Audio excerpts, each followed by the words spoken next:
Welcome for our climate and healthcare session. Thank you for being in this room on time. In fact, we are late in starting already, so we shall proceed. Examples of successful initiatives from across the region.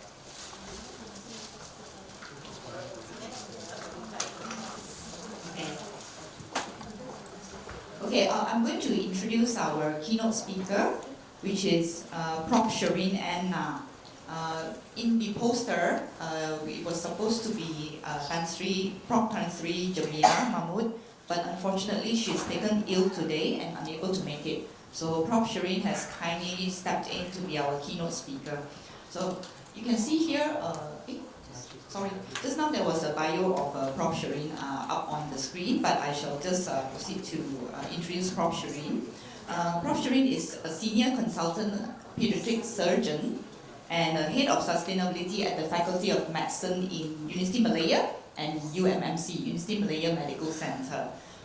She draws on a wealth of global working experience in pediatric surgery in Hospital Kuala Lumpur, followed by postgraduate fellowship training in London for 2 years. And after that, 8 years of pediatric surgeon work in KK Women's and Children's Hospital in Singapore. Prof. Shireen returned to Malaysia in 2019 and was appointed the head of division of the pediatric and neonatal surgery from 2020 to 2025 in Universiti Malaya. Prof. Shireen's area of interest are very diverse, but it includes conducting congenital colorectal conditions in children, looking at health outcomes and quality of life, and more recently through faculty as well as the national and international surgical leadership roles, Prof. Shireen has championed sustainable surgical and healthcare practices, including integration of planetary health in medical curricula and continuing professional development for healthcare professionals. In Prof. Shireen's work, she is a very passionate champion of sustainability, and therefore, when CGM asked her to work with us, to conduct this session, she has readily agreed and very generous with her time and her sharing her experience. So we welcome Prof. Shireen to give the first address.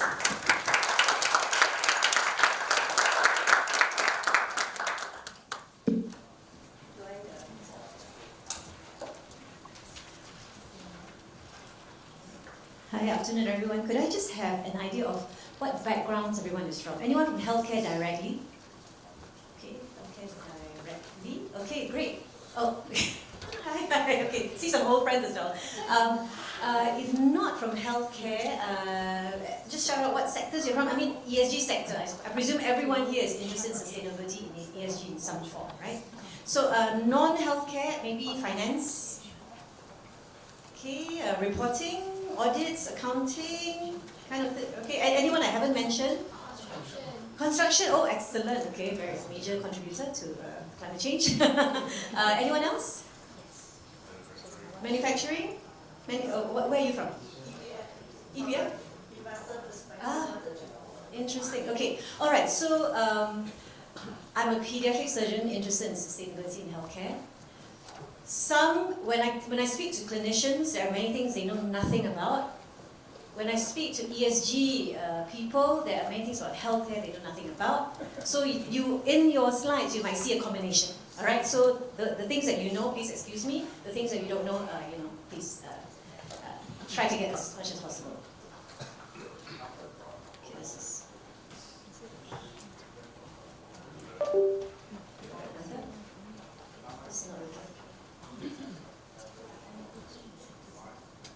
Okay, I would prefer to, perfect, okay, this one. Okay, so to healthcare workers, many have no idea what this means, but I know to an ESG person, they know immediately. A healthcare person will say this is Netflix. At a surgical conference in Manila last year, someone said Netflix. And interestingly, yeah, but we know that actually this is a representation, actually this is a brilliant graphic representation of a warming world, right? Yeah, this is very annoying. This not working. All right. So,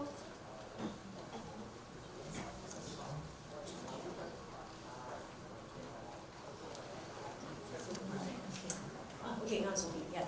So we know that 2024, then 2025, and then probably 2026, likely to be the warmest years on record. What is extreme heat? It is when temperatures are significantly higher than normal for any given location. Right? So currently, we're not experiencing extreme heat, but many places in Europe, I have sister, family in Europe, I have friends in Europe, extreme heat leading to excess mortality and morbidity, right? However, even in Malaysia, we're seeing increased frequency, so extreme temperatures ranging between 40 to 45 degrees. There's a 0.17 degrees Celsius per decade increase in average annual temperatures since 1969. We now have 5 heat waves a year, lasting more than 4 days. In 1969, it was 2 a year, lasting 2 days. So it's slowly creeping up on us, just probably not as severe.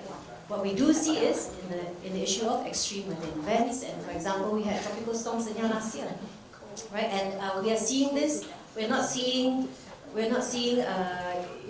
overseas in Europe, it's hot, everyone's out there on the field sunning, and then the only umbrella out there is the Malaysian who's hiding under the umbrella. We don't see things like that, right? But this is what we see. These are scenes from KL, 1 or 2 years ago. This is a mountain of plastic. Yes, mountain of plastic, sent to this little town somewhere in Johor. And this is what they have to deal with. They're taking plastic refuse, so-called for recycling. But as an overwhelming amount, you walk out their house, this is what they see in their village. Right? I like this graph because as a pediatric surgeon, what I'm looking at is this median here, that black line down the middle. Every child born in 2020, what is their future? Move forward 10, 20, 30, 40 years old, that is their future. As a pediatric surgeon, I save a life of a 5-day-old. What am I saving that life for? That is the future we're giving them. Why I'm interested in this, why I'm so passionate about this, is the concept of intergenerational justice. Many of you may have children, may not have children. You may know children, nieces, nephews, godsons, nieces, nephews, right? The concept of intergenerational justice demands that we do something about climate now. But I know, I'm speaking to the choir here, right? That's why we're all here. What does it have to do with healthcare? Well, we suffer the side effects, right? So we're going to listen a little bit later from our WHO representative here about climate resilience, adaptation, mitigation, right? But our healthcare systems already suffer the brunt of climate change. Because if you have an extreme weather event, you have floods every year that seem to be worsening every year in parts of Malaysia. Every time there's a flood, an ambulance cannot pass. An ambulance cannot pass that is carrying someone who needs emergency care. That person has lost the chance at good quality acute care. A pregnant woman in labor cannot get to hospital. Someone with a stroke cannot get to hospital in time. Trauma. You have extreme weather events, you have a landslide, an accident, and that's a trauma, that's a stress on our healthcare system. And there are multiple examples across every surgical and medical specialty. One of the lessons that we learned, of course, also was during COVID, when there was a global supply chain disruption. And what did we end up with? We ended up with, everyone knows scenes like this, right? We couldn't get PPEs. So what we had to do was to make do our PPEs. Unfortunately, I think this lesson is very easily lost. We don't think about it anymore. COVID is over. But these are the after effects that we have not really dealt with. What is the impact of heat on health? Mothers exposed to extreme heat are more likely to have stillbirths and premature births. Do you know what that means? And for every 1 degree increase in temperature, 5% increase in premature births or stillbirths. And premature births lead to higher morbidity and mortality. More neurocognitive issues, more disability, right? And that's just with a 1 degree increase in temperature. There's an increased rate of congenital heart disease, right? So heart problems that the babies are born with. The brain has slowed cognition and disruptions in emotional functioning. The gut lining becomes leaky, allowing bacteria to penetrate the intestinal barrier, enter the bloodstream, and you get sepsis, infection. Because the body sees heat as a threat. Our muscles, there's vasodilatation. What does that mean? That means the blood vessels to the muscles expand. Right? So when they exercise, The blood vessels expand because your muscles need more blood. But in heat, they also expand. And they divert blood flow to the skin, reducing flow to muscle. Climate change worsens food insecurity. Poor suffer more. The climate crisis is also a child nutrition crisis. Did you know that? More than 1 in 4 children experience severe child food poverty in early childhood. More than 1 in 5 under the age of 5 do not grow and develop well due to stunting. On the opposite side, more than 1 in 5 are obese, overweight. I'll talk about that a bit more later. 1 in 2 children live in countries at extremely high risk of climate change. WHO says, UNICEF says that actually child nutrition is directly related to the climate crisis because almost every child on Earth is exposed to at least one climate and environmental hazard, shock, or stress. And approximately 1 billion children, which is nearly half of the world's children, they live in countries at extremely high risk. But we know also, remember what I said about intergenerational justice, is also social justice, peer-to-peer justice. Because we know these countries were the least likely to contribute to climate change, but they suffer the worst effects. So the Children's Climate Risk Index shows you where a lot of the hotspots are. Malaysia's there as well, just not as bad, but Malaysia is also there. Climate change's overlooked role in obesity. Why are so many? So we've got undernutrition, but we've got overnutrition. Why? Because you don't go out to play. It's too hot, right? You go out and your grandmother, your aunt, your mother says, oh, it's too, father or whatever your parents say, it's too hot, it's dangerous, don't go out. Get sunstroke, we get stories right on TV. People fainting because heat stroke, so you don't go out. What do you get? Just fatter and fatter and fatter, right? We don't want to walk to the nearest MRT station, right? Many more things. And myopia. Did you know that myopia is directly related to how much time you spend outside? And severely myopia tells you how much time you spend outside, right? There's lots of research on it. It's not new, yeah? Your research in dogs, yes, okay. So there's a significant increase in myopia in Singapore, even in the West, where that was not a problem before. Why? Because children are spending less and less time outdoors. You need to spend at least 30 minutes outdoors every other day. A bit like your cardio exercise. So changes in behavior, there's changes in adaptive thermogenesis. The body adjusts its energy expenditure in response to the environment. Okay. So there's a greater risk of heat exhaustion during physical activity because you need to expend additional energy required by your greater body weight. You've got social mental health problems as well because the weight problem can lead to bullying, social isolation. It makes children even more, it's a vicious cycle, even more reluctant to participate in outdoor activities. Therefore, today's children are 15% less physically fit than their parents were at the same age. Okay? So this is also a very famous girl.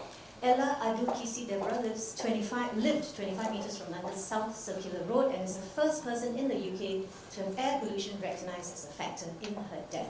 She died after multiple episodes of exacerbation of asthma. She had multiple seizures, admitted to the hospital 27 times, eventually died of asthma. And this led to the Clean Air Act in the UK. So, a lot of people ask me, why am I interested in surgeon? I'm a pediatric surgeon. Why am I doing this? Do I not have enough to do? I do. I do much. I have a lot to do. Right? And these are common responses. They'll say, Shireen, isn't healthcare sustainable? I'll tell you why it's not. I'm not interested in recycling profit, I'm just saving lives. Okay, I've heard that from my trainees before. What does it have to do with me? Okay, well, healthcare has a carbon footprint. Okay? Healthcare contributes actually 4.9%, but it's actually 5, 8, 10% depending on which country. From 5% of the world's carbon emissions, more than aviation or shipping combined. Higher income countries contribute 5 to 8%. In the US, it's 10%. Singapore is 8%. They released their carbon footprint last year. If healthcare were a country, it would be the 5th largest emitter on the planet, smaller than China, United States, India, and Russia. We're number 5, right? So those of you who are not in healthcare, we suffer the effects, we have to treat the impact of the environment on our patients, but we also contribute to the impact on our patients, okay? And those of us in healthcare, we do not get a free pass. And this is what I'm here to say today. We need to do something about it. Where does all this come from? Well, water, HVAC, heating, ventilation, air conditioning, sterilization, lighting, waste. My area is operating theatre. The operating theatre contributes about 20 to 40% of hospital carbon footprint. That's the highest area, highest footprint area. Okay? But in a hospital, in the entire healthcare system, the hospital occupies the most carbon footprint. The most sustainable is your community clinic out there, right, in the rural areas, preventing disease from even happening. That has the lowest carbon footprint.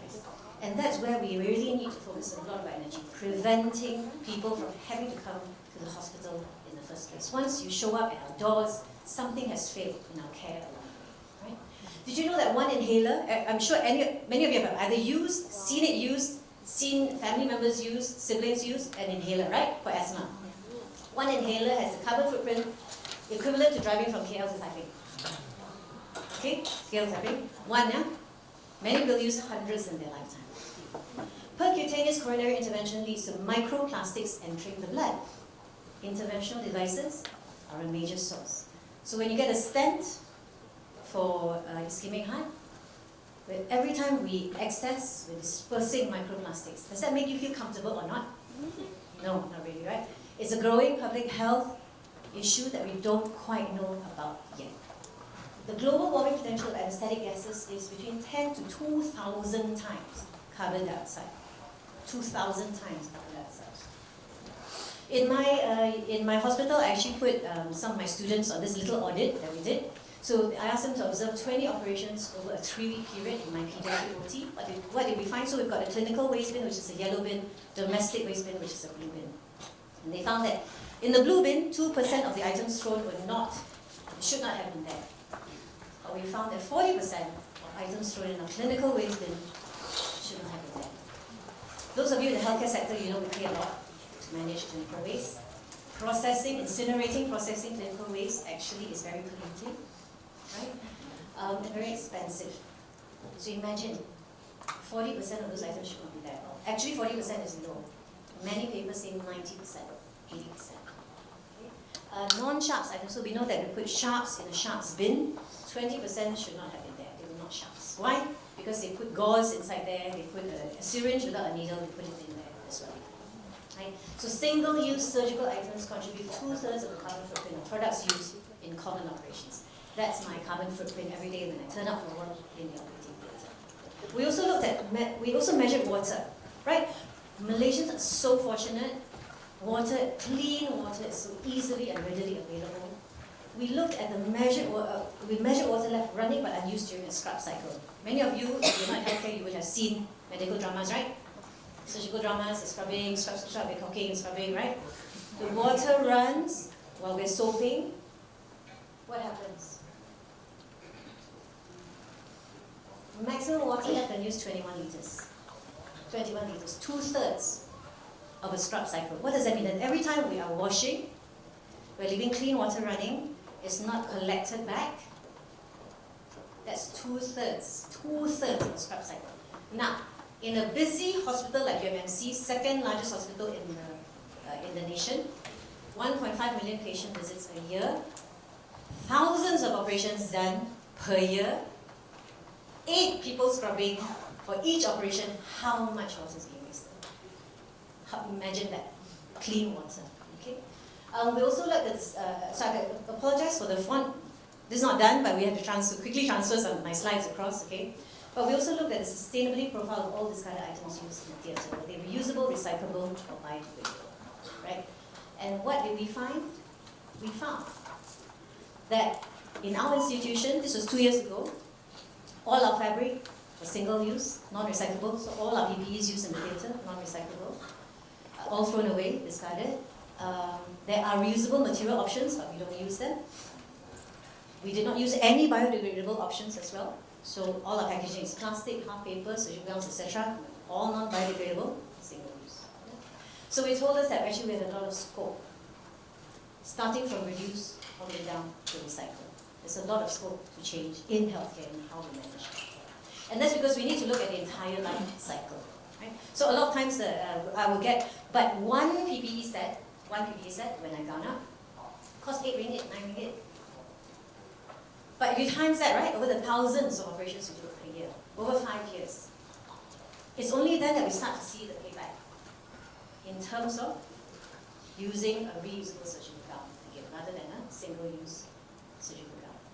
But and we don't have that long-term perspective of doing an entire life cycle assessment of a product. We see it very short-term, just for the part of the use. This is from Healthcare Without Harm, a roadmap for healthcare decarbonisation. And you can see that in healthcare, if it's business as usual, our carbon footprint is just going to go up and up and up. Right? But if we take steps now in healthcare, we can bring it down. Okay, so this is how we're doing it now. Right? So I think I will very quickly run through what we've done at UMMC and Faculty of Medicine. And before I end my talk, so we've had waste management workshops, working with B Brown, one of our partners, who've been very generous with the expertise. And what we did was we actually focused on high waste generating areas. So we knew that in our ED, ICU, our dialysis unit, our operating theatre, and our surgical wards, they were the highest generators of clinical waste.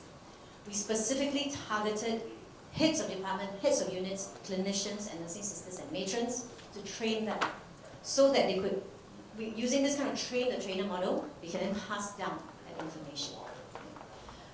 We also work together with UM Campus on food waste separation, where all our events now we're trying to incorporate food waste separation that then feeds back into our compost on the main campus in Sunway. We also launched a breeding health series for Toolkit for healthcare workers in our hospital and our faculty, where we're introducing them to concepts of sustainability in healthcare. And I'm very proud to say that actually we are the first public medical school in the country to incorporate this into our medical school curriculum. So all our undergraduates, all our postgraduates, they will leave, hopefully, they will leave with the knowledge that sustainability in healthcare is an urgent issue. We also started loads of initiatives. This is just one of them, the Diabetic Pens Returns Program. So we are working with another a private company, Alpro Pharmacy, on collecting back our insulin pens. Because insulin pens are extremely, I mean, many of you will probably know, right? Medical devices have to be made of high quality virgin plastic. Yeah, that's regulation. And most are just thrown away. So high grade virgin plastic thrown away, not recycled. So we just started this initiative where we're collecting back insulin pens, and we have thousands of patients, I think, across all the multiple MOH hospitals, etc. Right? We have thousands, millions of patients, because diabetes is one of the top 5 NCDs in our country, right? So we're collecting back these pens, and then we're diverting them to various research projects, circularity programs. In the pipeline, we're also working with our dialysis department on a possibility of having an industrial composter, but we'll watch the space for that. We've also got Green Lab certification for our diagnostic lab in PPUM. We also run continuous nursing education on sustainability in healthcare. We also run training for all new staff, so every new person joining the hospital gets a module on sustainability in healthcare. And we're continuing to have external collaborations with many of our partners in the industry. So this is just a summary of what we're doing in the past year in 2020. Yeah, and I just want to thank all the people here who have contributed to what we're doing in UM and UMMC.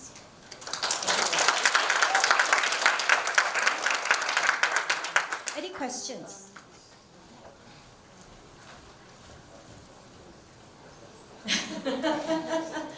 Well, think about it. So sometimes it takes a bit of time to think about those questions. Yeah, but yes.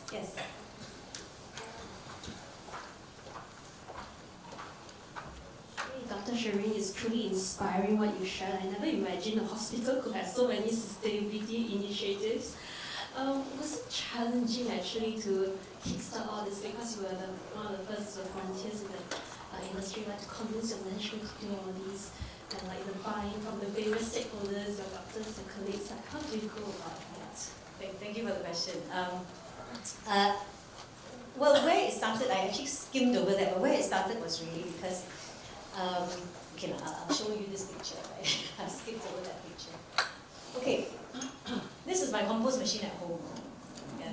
And I show you this because it was something I was already practicing at home, and even I didn't realize that I could also bring my sustainability practices at home, like what I teach my kids, what our family does, to the workplace until I read about this initiative, the Net Zero Operating Theatre. So the Net Zero Operating Theatre is an initiative by the Royal College of Surgeons of Edinburgh, but it's also spread to other Royal Colleges, and I'm a surgeon. So this came up just suddenly in my email feed, and I was like, hang on, what is that? And as I read, I realized that what I've been doing at home I should be doing in my workplace as well.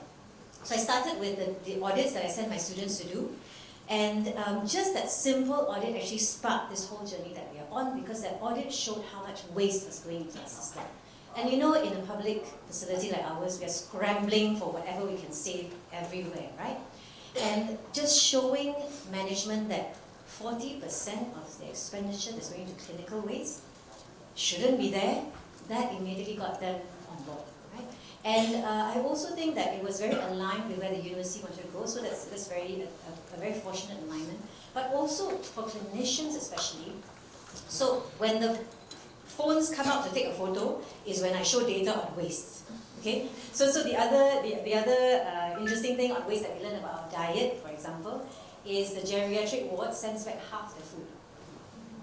Why? So we went to investigate why. Because we were sending broccoli. They cannot chew. Very simple, right? Very simple logistic thing. Surgical wards also sending about 40% food back. Why?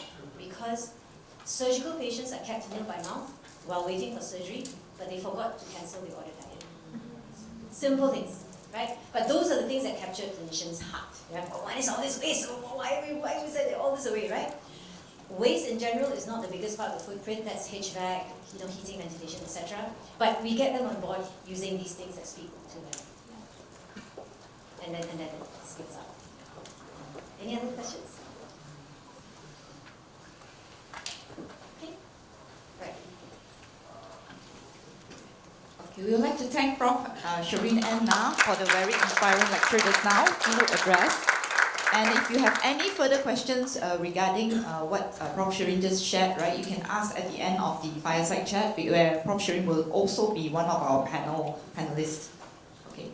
So next, we are going to invite Dr. Durga, who will be the moderator of the next session.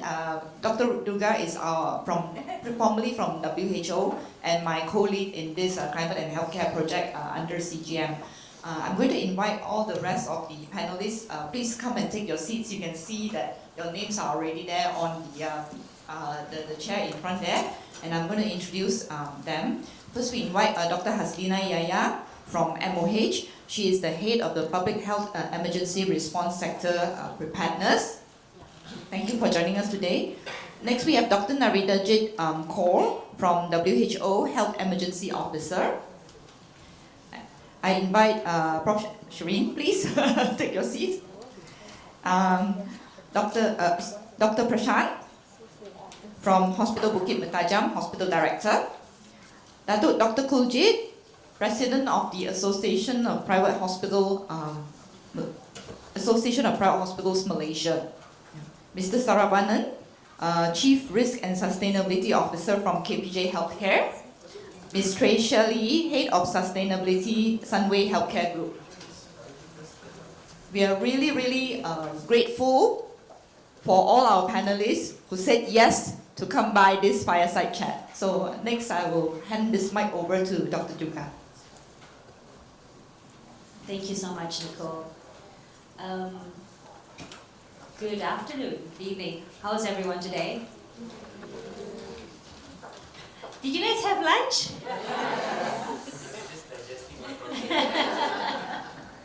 Digesting the food and digesting the information. Well, welcome to today's session. We're very, very happy and very proud to be here. Today is the launch of the Climate Governance Malaysia Climate and Healthcare vertical.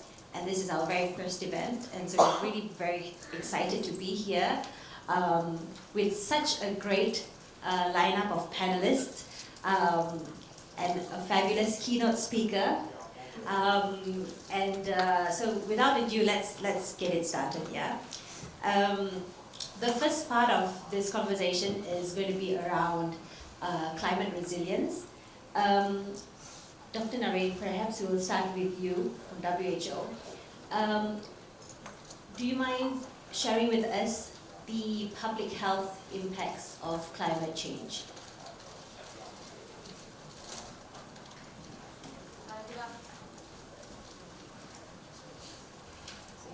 Hi everybody, good afternoon, and thank you all for being here. It's a nice crowd.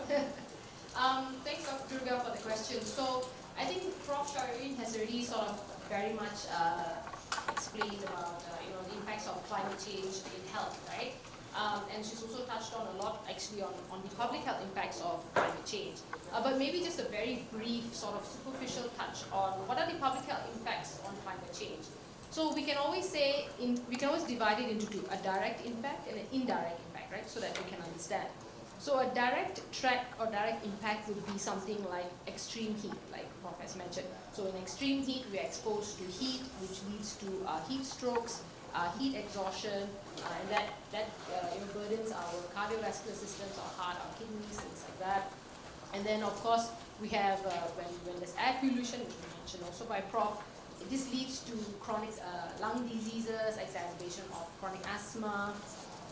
Also, when there is extreme weather events such as flooding, landslides, so this leads to actually physical injury to people, right? People get injured, there's drowning, there's injuries, there's displaced communities, people have to move out from their housing areas or from their villages.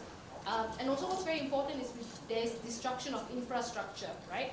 Public transportation is gone, hospitals are gone, health clinics are gone, and this disrupts essential health services within the community as well. So there's a lot of things happening in terms of public health or a direct threat. And then when we see indirectly, when we look at indirectly, what happens is, okay, now we realize that there's an increase in vector-borne diseases. So vector-borne diseases are mosquito disease, right? So we're seeing more malaria, dengue cases in countries where there's never been dengue before. It's suddenly in a four-season country, or in a mountainous country. We see so much dengue in Nepal now. Why? Because it's getting warmer and the shifting of rain patterns. So these mosquitoes are able to breathe longer, and this is leading to more introduction of this sort of diseases within areas that were previously never there. Also things like floods and drought. So what happens is this leads to contamination of water supplies, right? So contamination of water supplies is going to lead to diseases that affect our consumption of water. So food waterborne diseases, we're going to see more cholera, things like that, and diarrheal diseases, right? And also what was interesting is when Prof mentioned regarding the malnutrition as well. And how does this happen? Because when there is a drought or even a flooding of a paddy field, when there's too much water, it doesn't grow, right? So imagine if this were the food basins of a country. We will lose the rice, we will lose the wheat, we will lose the crops, the corn. And this is all reduction in food supply for everybody. And this eventually is going to lead to malnutrition. And of course, one more thing to touch on is mental health. If someone is been involved or was displaced from a disaster or climate event, this leads to a lot of PTSD, stress. And we realize that a lot of people deal with chronic stress when they were in parts where they've been having to displace because of climate events, flooding, water, and things like that. So these are a few of the very superficial, I would say, just a touch on public health impacts, we say, on climate change. Thank you so very much for that, Dr. Narin. Talking about the touch, for everyone to know, today's conversation and the panel discussion is just going to be a touch of the surface, and we are planning to touch on various touch points across the health sector, from the public health side to the clinical side to the operations. And this is in no way going to be giving you much depth, but this is an invitation to dive with us and go deeper with us in our upcoming events. So this is a bit of a teaser panel, a teaser touch of the surface across these different aspects of healthcare. Coming back to the public health side of the discussion, Dr. Hazlina from Ministry of Health, what does climate resilience look like from a national public health emergency preparedness standpoint? Thank you, Dr. Durga, for your question. So from a national public health emergency preparedness perspective, climate resilient means that a health system is able to anticipate, withstand, respond to and recover from any climate-related emergencies, while at the same time, the essential services are delivered. And we have seen climate change, like Dr. Narin has mentioned, is already affecting us in public health, like floods, extreme heat, severe weather, water disruptions, and also climate sensitive diseases. Therefore, resilience must be integrated into emergency planning and preparedness, health facility planning, workforce capacity, and cross-sector collaboration. And in Malaysia, one of our initiatives, together with, in collaboration with WHO, we already developed Malaysia Resilient Healthcare Facilities, or we call MyREF, toolkit. It's actually a combination of 3 toolkit that was developed by WHO, including the water sanitation for facilities, WashFit we call that, environmental and sustainability health facility or CRASH, and another one is hospital safety index.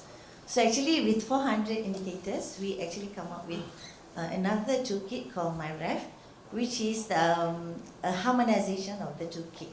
And in that toolkit, we are focusing on 6 domains, which include the emergency, the health workforce, the health services, the water sanitation hygiene, infrastructure, and also sustainability. So the word sustainability for climate resilience there.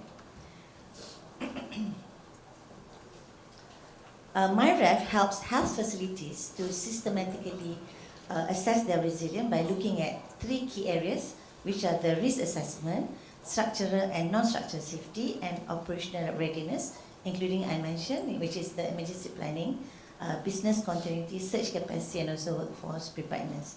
So the objective is simple, which is to ensure that the health system is safe, and at the same time we are going to deliver the essential health services during disasters. Looking ahead, our focus is actually to progressively scale up MyREF nationwide by integrating climate risk assessment into routine health planning, strengthening workforce capacity, using assessment data to guide investment and priorities, and working closely with partners across government and other sectors. And ultimately, climate resilience is about moving from reacting to disasters to preparing for them. So through MyREF, we aim to build a healthcare system that is safer, more resilient, and better prepared to protect the health of Malaysians in an increasingly uncertain climate. Thank you, Dr. Hazlina. We really look forward to hear about the progress, perhaps in the coming months, to know the scalability and the updates from Ministry of Health. Really look forward to that. Very exciting. Dr. Narin, how is WHO supporting Malaysia and the region in building these climate health resilient facilities, and what are the gaps that remain? Thanks so much, Dr. Durga, for the question. So I'll be basically talking about the origin story, pretty much, of the MyREF on this. So in WHO, just to explain, what we have currently is called the Clear Plus Kit, which is called the Climate and Emergency Adapted Readiness Toolkit. So now I'll go back a little bit and to see how the inception and how we ended up coming up with this. So as we've been discussing already, what is a resilient health facility, right? So a resilient healthcare facility is a facility that can not only withstand an extreme weather event, manage emergencies, and it also should be continuously providing essential healthcare services. All right, that's what we call a resilient healthcare facility. Now, so what makes it resilient? What makes a healthcare resilient? So there are a few things that we always look at. One is infrastructure, the structure per se, right? The building. Can the building withstand the typhoon? Can the building withstand the landslide, right? Because you want to keep the people in the health facility safe, right? That's one. The second is we talk about personnel, right? How are our personnel, our doctors, nurses, attendants, how are they getting to the health facility, right? Are they able to provide services? On calls going on, things like that. And also for patients, can they get to the hospital? If the hospital is fine and it's up a hill, but the entire road to the hospital is flooded, it's not accessible, right, to people. There's no point having a functional hospital there, right? And then we look at things like SOPs. Does the health facility have the capability to activate certain protocols in need, ability to expand services, to convert capacities as per needed, right? So these are all things that we look at to make sure that a health facility is resilient.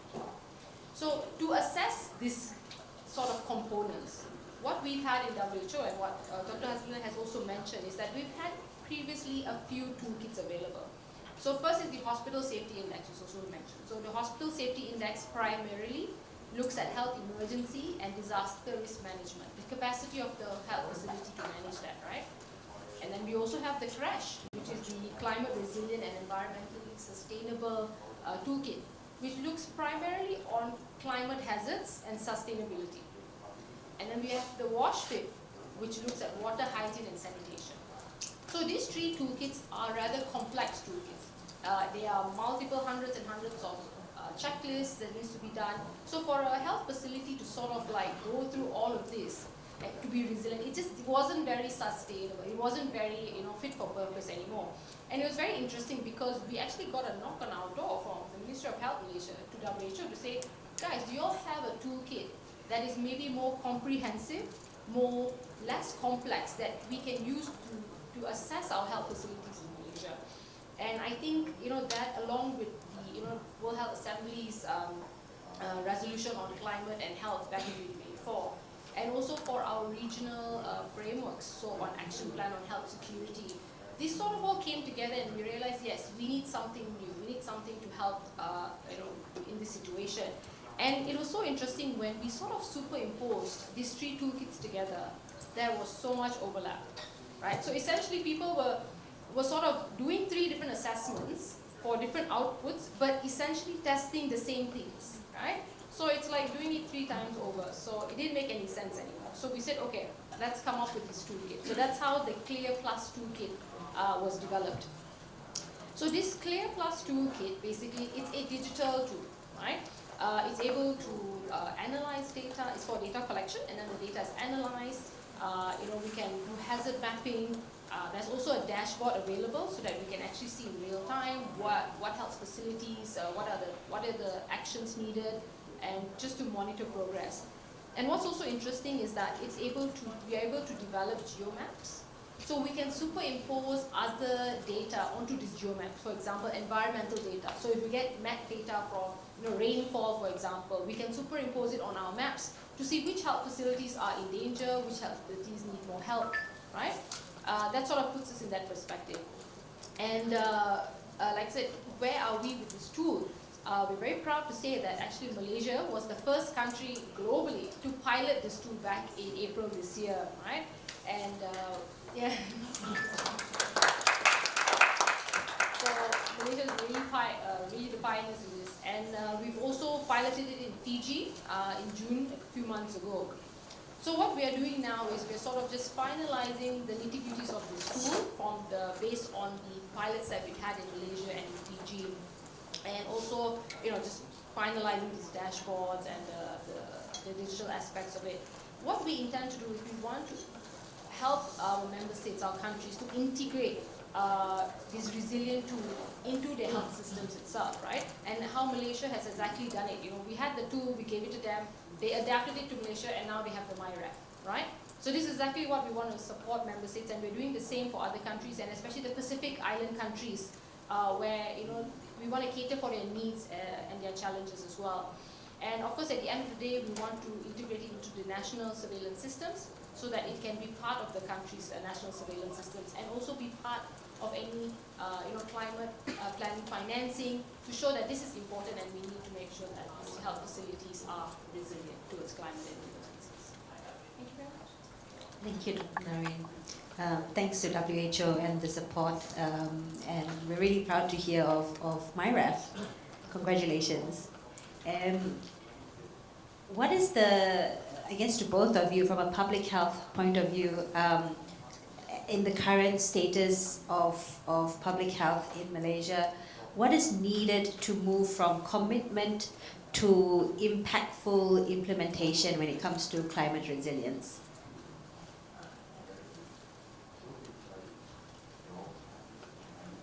Okay, thank you, Dr. Durga, for the question. So making commitments is only the first step.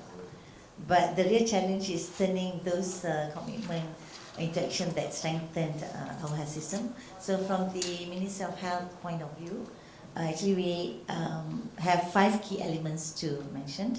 The first is, like I mentioned, climate resilience must be integrated into routine health system planning, including emergency preparedness, infrastructure, service delivery, and also business continuity. Second, decision must be evidence-based. In Malaysia, MyRef, as the new toolkit, help healthcare facilities to assess their vulnerabilities and identify protections and then guide investments based on risk. Third, sustainable financing is critical. So investing in resilience before the disasters happen will be much more cost effective rather than we plan after the disaster has disrupted our services. Fourth, implementation depends on strong partnerships. Building climate resilient health systems requires collaboration across government sectors, healthcare professionals, engineers, researchers, local authorities, and also communities. In fact, when we had the workshop conducted with WHO, we had all the collaborators from other agencies. In fact, we invited academia also to be in the workshop to actually give input on what we should be doing. And finally, strong governments and accountability are essential. We need clear targets, measurable indicators, and continuous monitoring to ensure that national commitments translate into real improvements at the facility level. So moving forward, Malaysia is committed to progressively scaling up our MyRef to strengthen the resilience of our healthcare facilities. Our goal is to ensure that every facility can continue providing essential health services during climate-related emergencies. Hopefully by having this MyRef toolkit, so we are able to actually identify those facilities which are endangered, and we can identify and allocate the alternative health centers when disasters occur. So ultimately, impactful implementation means moving beyond policies to practical action, building a health system that is prepared, resilient, and able to protect the health of our communities in the face of climate change. Thanks, Dr. Hazlina, over to you. Yeah, maybe mine's just much more shorter. It's like, I think it's very obvious actually. It's the minute we have a whole of government buy-in, whole of government approach, right? I think that's when we realize that these things are going to go from commitment to implementation. When we look at things like this resilient health facilities is not a Ministry of Health problem. Right? It's not a health problem anymore. It is a government problem. It is a whole of country problem. So the minute we realize that, I think that is where the changes happen.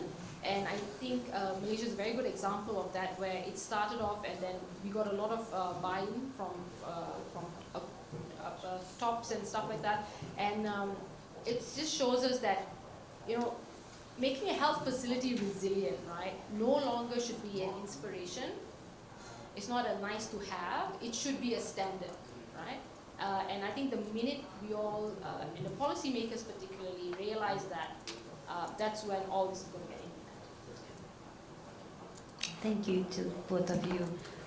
All the best for moving from policy to practice, and from moving from the toolkit, like now that the toolkit's here and done, from the assessments to the action around working from the toolkit or the outcomes of the toolkit. Perfect. Thank you very, very much. The next part of this session, we're going to talk a bit about the public and private service drivers. For this, I'll start with Datuk Dr. Kuljit. What are the drivers for private hospitals in Malaysia in ensuring sustainability is being embedded in their operations? Thank you. Thank you, Turka. Thank you for inviting me. I thought the public hospital would go first, but I got the private straight away, but it's okay. So in the private hospital, I'm not going to go on the policy. The policies is on my right side of the right wing will actually speak about the policies. I'm on the left side. The drivers are actually quite simplistic. We just follow what policies have been set, because we don't make policies, we follow. Now, what makes it easier for us now is because all private hospitals, number one, we get into some sort of accreditation which guides us. The two main accreditation that support environmental stability in healthcare is JCI and also Malaysian Society of Quality of Health, MSQH. So all the private hospitals have got accreditation, all, I would say 100%. At least MSQH, and of course the more expensive and sexy one is JCI, but it's very costly. To do one JCI is a few million ringgit, so it's not cheap for private hospitals to do that. But having said that, in JCI they have got standards to guide hospitals in reducing their carbon footprint very specifically. We have to prove how we promote energy efficiency if we want to get accreditation, and how we integrate sustainable practices in waste management, procurement, building design. All of that is there in order to get yourself ticked in that column where sustainability comes into the. If you don't have that, then there is a chance that you may not get accreditation. Similarly, it goes in MSQH, where they have already developed green healthcare requirements. They already have framework for hospitals to implement sustainable practices.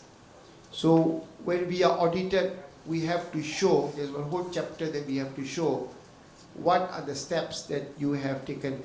Maybe MSQH may not be as strict as what JCI is. With JCI's international body, they have much more runaway on doing this. So these are the two things that actually help us. The third thing is many of our private hospitals are listed companies. They're listed companies, and we have got standard reporting requirements.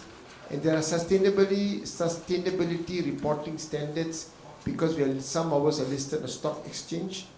So we have to adhere to some of the reporting guidelines which is internationally accepted. So some of the public listed hospitals are mandated to compel to disclose their environmental and social impact. So we are forced to follow those norms because that is part of the listing requirement. So they really know how to pull you to the direction, and you don't need too much of effort because the whole structure will make you be sustainable. Now there are other factors. Okay, this is where the rotan is lah. But the non-rotan one, the government policies and regulation, because there are regulations now using the national policy of climate change. The government has got regulations that we will follow, private hospitals follow. Now the other thing is, which is not regulation, is consumer demand. Okay, in private hospitals, patients are affluent, patients have got the money, patients are very well aware, especially the younger generation. They can actually tick you off to say, why are you using plastic? The old uncle and auntie, they really don't care. But the young ones, through TikTok and through that, they are very savvy in this. And we get that kind of patient. They know. So it's consumer demand. And they will also look at hospitals who portray sustainability. So it kind of incentivizes us to do that. I can give you an example in my hospital. I come from Prince Court. You may think 6 star, 7 star. It's okay. We don't give plastic. When we give, there's no plastic in my hospital. So if you get medication from a pharmacy, we use reusable boxes or reusable paper bags. And we tell the patient, when you come back next, you bring back this paper bag, provided you don't soil it or you don't destroy it. Of course, it's dirty, you throw it away. You bring it back. So strictly no plastic at all. And we did it on our own initiative. No plastic bottle, our patients get, it's expensive, but it's okay. But they're all in only glass bottles, only glass bottles. But it's so a patient can pay. That's a different point. But the prior, whatever it is, I don't even know, okay? But again, we also have, when we give water to our patients, they're all on glass bottles. No plastic at all. If there's any plastic in the hospital, we will not. Even we tell the patient, we don't bring the plastic mineral water to the hospital. And even our mine use, we don't allow them to sell plastic water. So they don't like us. Okay? And all our eateries, we come to Prince Court, they have to comply to some of sustainable thing. Even you can be coffee bean, and of course coffee bean is sustainable, everything is. So that is on the consumer side. So you have the clientele. I mean, you cannot compare. I mean, it's unfair for me to start comparing with public hospital because the cohort of patients may be a bit different. But you can educate them. There's no harm educating them. And the other factor is cost saving and efficiency. The private hospitals love this.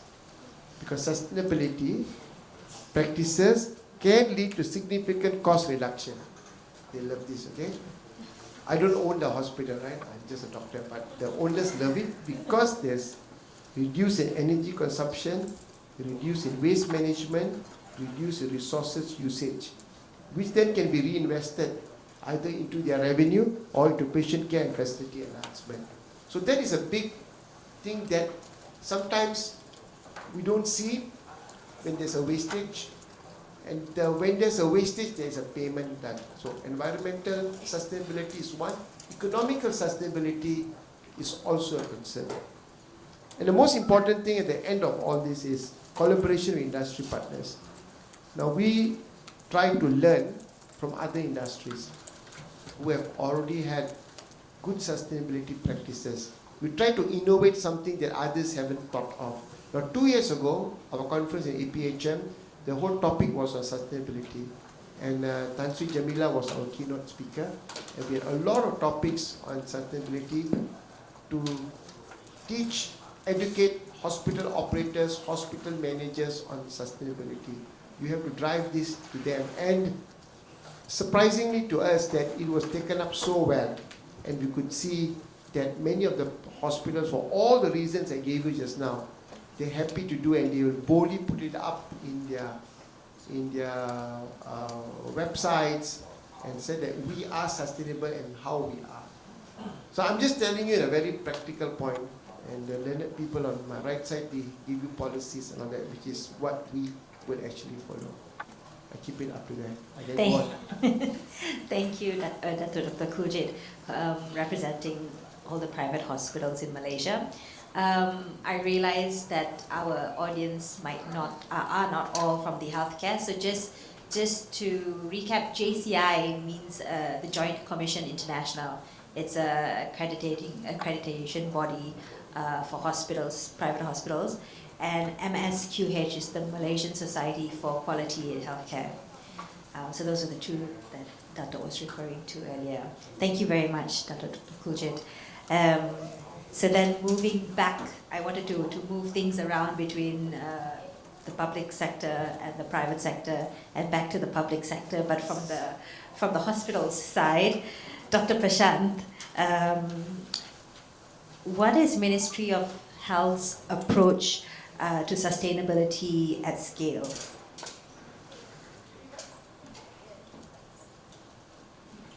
Thank you. Datuk, you know why you went first, right?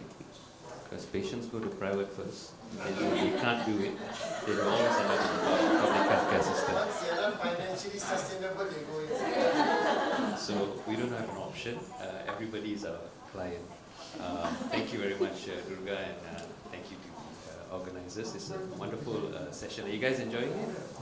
All right, so here comes the boring part. So first and foremost, what Prof. Shireen mentioned with regards to global greenhouse gas emissions and how hospitals, as well as the larger ecosystem of healthcare, contributes close to 5% of the GHG emissions. If you put it as a country, we are the 4th or 5th largest polluters in the whole world. That's a big number, right? Now, that's a global context. Then when you come to the Malaysian context, it's not Prince Court. The largest provider of healthcare in Malaysia is the Ministry of Health. We've got 150 hospitals, 3,000 over clinics, and can you imagine the amount of service that we need to provide? And hospitals emit 2.5 times more carbon as opposed to a private commercial building on average, right? And unlike I wouldn't name names, unlike hypermarts, hotels, factories that may be able to cease and close down or even shut down operations for a brief period of time, we are essential service. The hospital never stops service. Am I right? Whether it's Prince Court or whether it's the MOH, we have never ceased operation. So what does that do then? Because we need to power the services in the hospital. That's where your energy comes in. That's where your water comes in. That's where all the supply chains come in. And there's no wrong door policy. Everybody comes to the government hospitals anyway by the end of their lifetime. Definitely once they will have actually stepped in, right? So this then leads to one key question.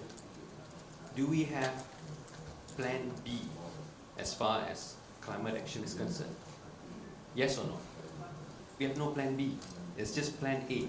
Because there's no planet B.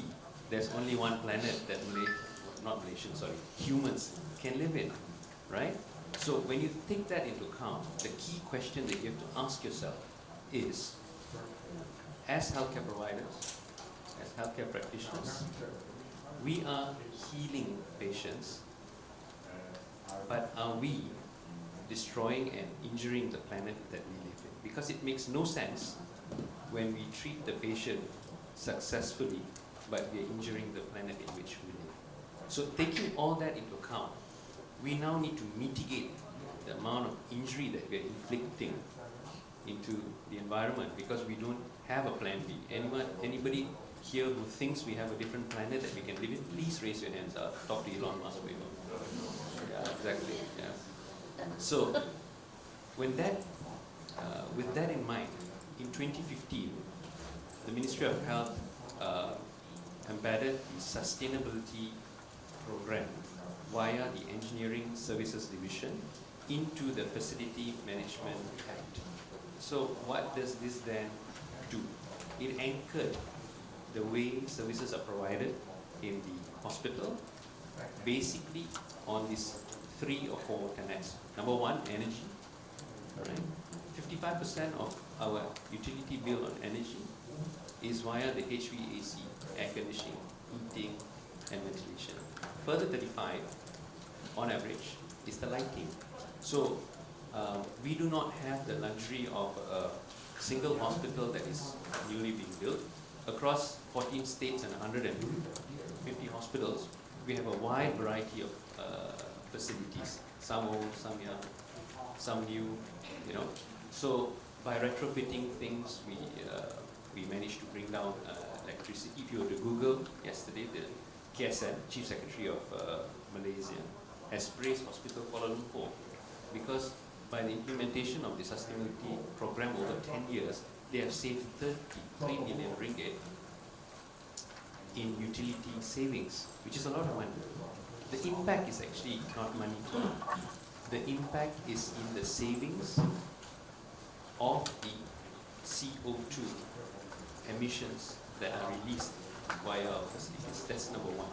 Number two, post 2015, with the sustainability programs embedded in our day-to-day operations, we now have the 2023 carbon neutral healthcare facilities blueprint. Where does this now take us? Malaysia as a whole has got a carbon neutral nation goal to achieve by 2050. Are you all aware of that? Right? So in that blueprint, which was done in 2023, we are now aiming for targeting all healthcare facilities to be at least carbon neutral by 2045.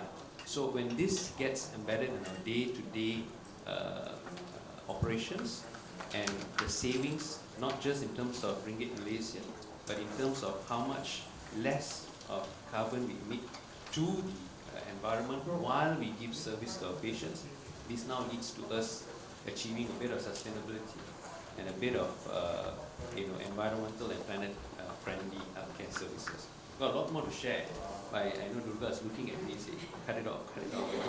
We need to get. So Datuk, I would always be, happy to share that hospitals have done traditionally very well over the last decade, whether it's private or public. And as Datuk mentioned just now, regarding MSQH, up till the 6th edition of the MSQH accreditation, sustainability was not a core component of what is being surveyed. The 7th edition, you can't run away from it anymore. So it's not an option. Sustainability as well as climate-friendly practices is not an option anymore. It is going to be a core practice, right? Thank you. I'll share more later if Durga allows me to. Thank you.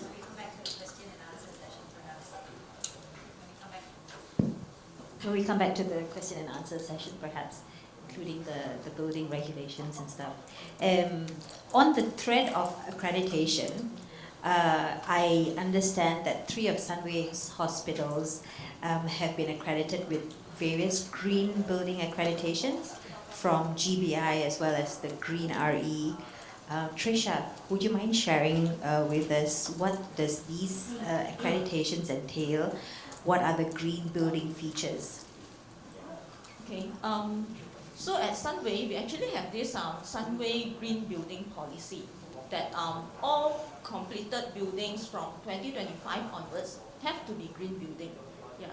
So that's why our hospital in Sunway Damansara, Sunway Medical Center Damansara, and then Sunway Medical Center Penang, and also our new block in Sunway Medical Center at the Bandar Sunway, the Tower D, is accredited as green building. So and then our upcoming hospital in Ipoh, and also our Velocity, and also our expansion in Bandar Sunway, our Tower D, our E and F, Tower E and F, is also have provision for green building. Yeah. So I would just like to share some of the green building features that we have for taking Sunway Medical Center Damansara as an example, because they have achieved a green RE goal. Yeah. So what we have is we actually have green building design and planning from the beginning already. So when we plan, we use green construction materials. So example like the green cement. Yeah, and also in the Damansara Hospital, we use the permeable pavement that allows rainwater to seep through into the layer of stones underneath. So this actually reduces water ponding and also flooding, and it also supports climate resilience through stormwater management. Yeah. So, and we also have a rainwater harvesting tank that the water harvested from the rain, we use it for our toilet flushing, and then also use it for watering the plants around the landscape, and also cleaning the loading bays and all those. And for energy efficiency, we have solar panels, and we also uses magnetic bearing chiller that that uses less energy compared to the conventional centrifugal chillers. As you know, a lot of our energy comes from the air conditioning. So, and then we also have LED lighting and photo sensor and motion sensor lightings, and also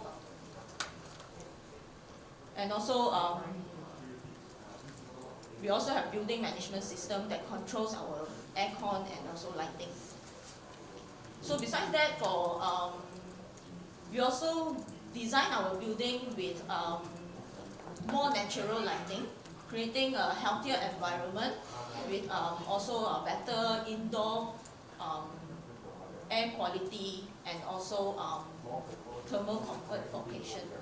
So having this green building, it's not just only about reducing its carbon footprint, it also provides a healthier environment for the patient, our staff, and our visitors as well. Tracia. Thank you, Tracia. I know that KPJ Group also has 7 hospitals that have been certified since 2024, and that you have a plan, a target of all 30 to be green certified by 2030. So Saravanan, I have a question for you. With 30 hospitals under your lead, what are your strategies and tools for scalability? Thank you, Dr. Durga and organizers for having me. Firstly, I think when it comes to the industry itself, healthcare, I'm so happy and glad to hear all the clinicians from the regulators, public, private health, talking about healthcare, because typically in the corporate side, the focus has always been on the hard-to-abate industries, like oil and gas, power, and so on. Very rarely they talk about sustainability in healthcare because we are in the business of saving lives, treating patients. But when I came to the healthcare industry, I was shocked to see the utility bills, the resource consumption, and hence the carbon footprint. So I think you've heard a lot about the evidence-based association between healthcare, climate impact, and so on. Let me give you a different perspective. As the largest private healthcare organization in Malaysia, 30 hospitals, I think whatever or any green initiatives that we carry out, there is an opportunity for us to scale it up. So I'll probably touch on three important things, right? Firstly, we're talking about a top-down approach. Now, before we even go to that, I think the way we approach all our sustainability and green initiatives would be to look at how does it add value to the organization and to the patients. How does it improve the quality of patient delivery and clinical safety? I think that's very important. Because as a corporate practitioner, I think I've always said this, one of the biggest questions I've always had was on the approach to sustainability, particularly in Malaysia, because of the Trump impact, because of the pushback, right? Even WHO, the funding has been pulled back from US. So with all these controversies, how are we promoting sustainability in Malaysia particularly? Because here's where the narration has changed. While we've seen all the science-based evidence, it's important to relate green initiatives to value. How does it impact the value? So when you talk about top-down approach across 30 hospitals, one simple example is rooftop solar, right? I think Tracia also spoke about rooftop solar. Now, rooftop solar is very crucial for hospitals because of the impact on cost. Now, when it comes to revenue, I have a hard time saying that anything that we do from a green perspective helps the revenue of the hospitals, although we are private healthcare, right? Although in the West, there are patients who are willing to pay a premium for the niche product because of the green healthcare, position, right? But in Malaysia or even in East part of the country, we don't see that yet. But the point is this, when it comes to utilities cost, for KPJ, we are running 30 hospitals across the country. Our electricity bills comes to at least 100 million on an annual basis, which is huge. Now, when you talk about rooftop solar, it's very small because every hospital you can only have up to 200 to 500 kilowatts, right? Because I always say this, we can't have a wind farm or geothermal or large-scale solar at our hospitals. We don't. The only opportunity we have is to have, the real estate that we have is the rooftop, right? Now, when we have rooftop solars, it reduces our cost by at least 3 to 5%, especially in the larger scale of things. That's one. Second, we reduce our dependency on grid, right? So when it comes to rooftop solar, it's also in line with the government's target of transitioning to 70% renewable energy by 2050, right? And let's not even go to the Paris Accords. It's all about reducing our carbon footprint. So every time when we talk about GHG protocol, we talk about carbon footprint, we talk about scope 1, scope 2, scope 3, we also need to look at it from a P&L perspective. How does it reduce cost for the hospital and also for the patients? And we also spoke about green building. So yes, you're right, we have a target of having all our 30 hospitals green certified by 2030. But here's where the value comes in, right? When you talk about green certification, or even MSQH or JCI accreditation, it's not just about the quality or the aesthetics of having an accreditation. It's about the SOPs, processes, clinical outcome, patient safety, and all the initiatives that goes into improving that. Now, you talk about green building. For us to be green certified, one of the key criteria is to ensure that energy efficiency cost savings is at least 6%. That's one of the things. And included in the criteria, it would be EV infrastructure, for example, zero single-use plastics and so on. But more than that, even when we build hospitals, there is also science to show how green hospitals aids patient recovery, right?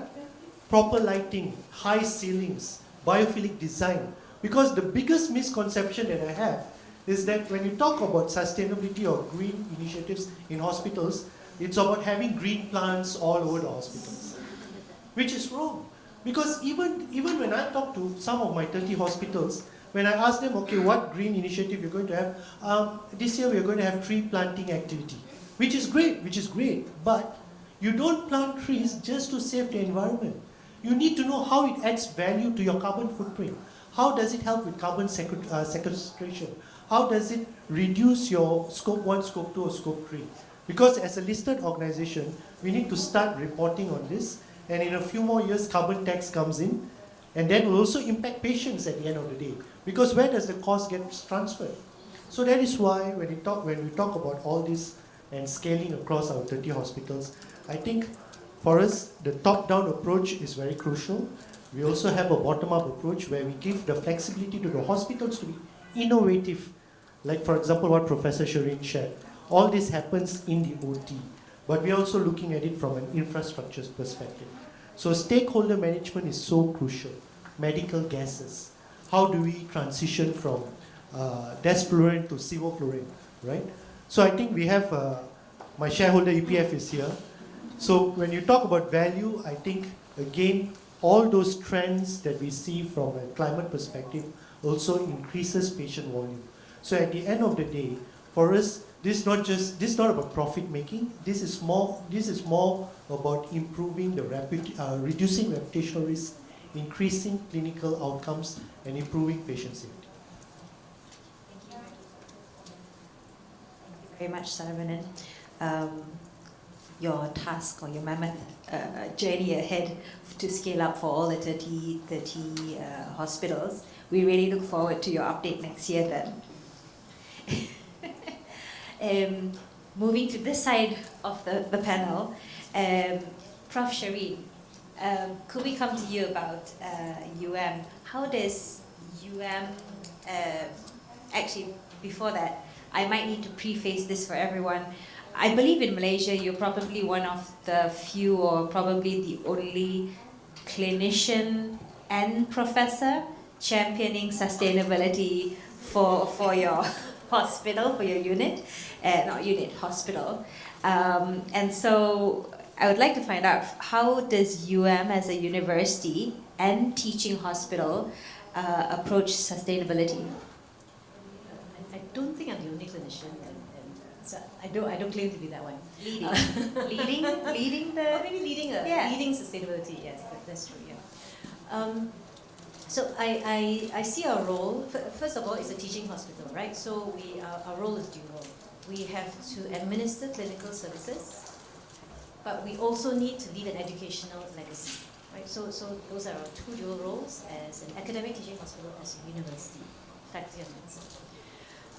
The clinician aspect is really, really important because I think if you gather from all the, even now I'm learning so much. You know, every time I attend these things, I learn even more. But what you see here is a policy issue and very much either a consumer, retail, or facilities description that we're hearing now. And I think where clinicians have been slow is to recognize the role that they play in ensuring sustainability in healthcare. So why do I say this? Because we make the decisions that we make for our clinical care of our patients. For example, inhalers.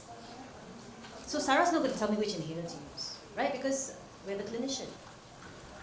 But how many of our clinicians know the carbon footprint of one inhaler?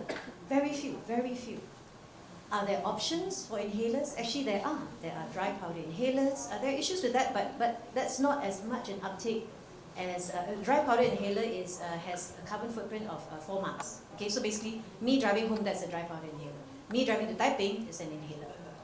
Okay, and the reason inhalers have such a high carbon footprint is because we moved from CFCs to PFCs.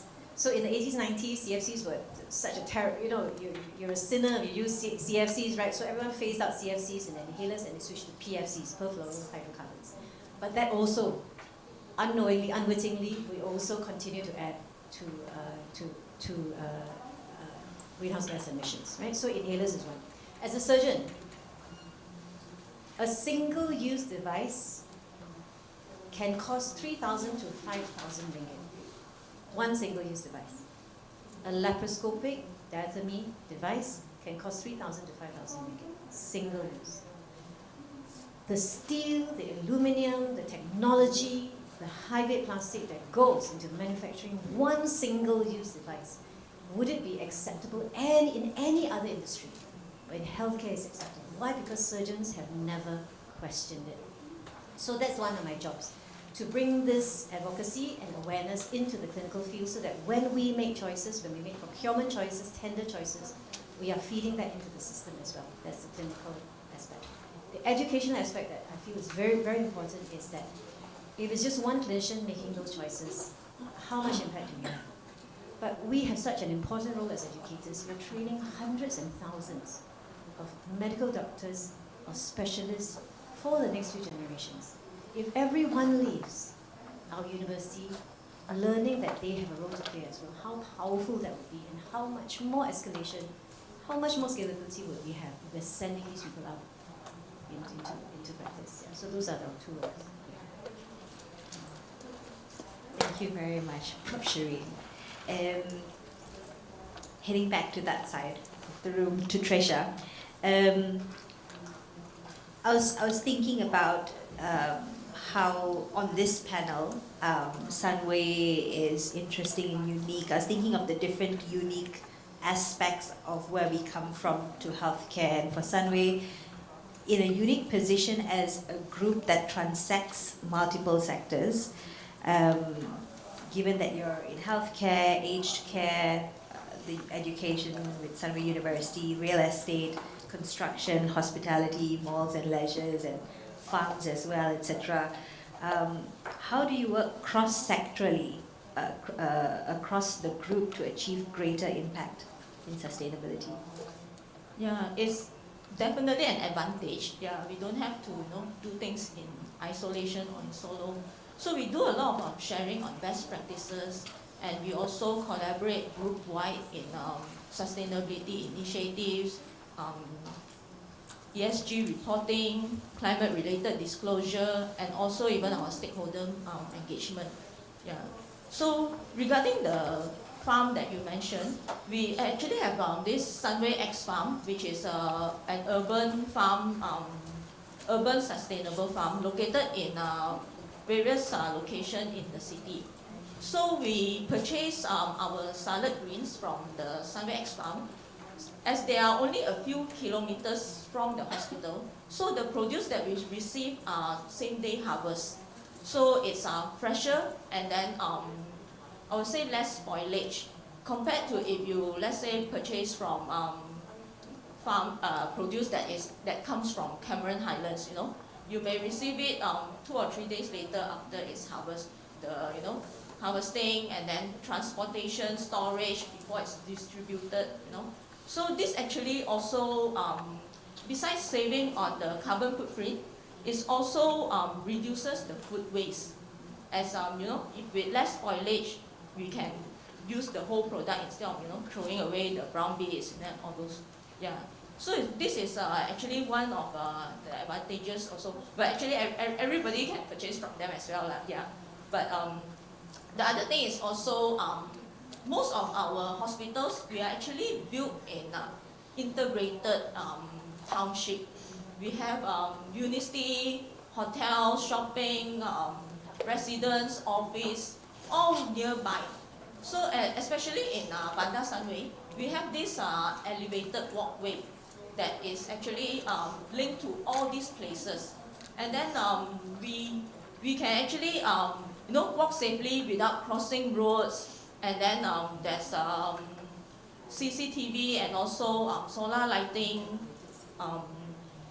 So it makes it very convenient to walk around, and it actually reduces our need to drive. Even our nurses, we have this nursing accommodation opposite the LDP highway, but then they can use this bridge to come and go to work every day, just walking instead of driving. Yeah. So and also like what Sarah mentioned just now, just utilizing the rooftop for solar is actually not enough. So since this link bridge is actually covered, So we use the link bridge, we install solar panel above the link bridge. And then this energy, we actually use it in our hospital as well. Yeah. So besides that, we also have collaborations with Sunway Universiti and Sunway Planetary Health. Yeah. So we do maybe join as speakers or participants in their forums, and also we take part in their researches, especially sustainability and healthcare related researches. And we also support their students through internships and also final year projects that is related to sustainability topics in healthcare. And with our green building also, we also work together with our Sunway Integrated Properties and Sunway Construction to plan our new hospitals to ensure it meets all these requirements. Yeah.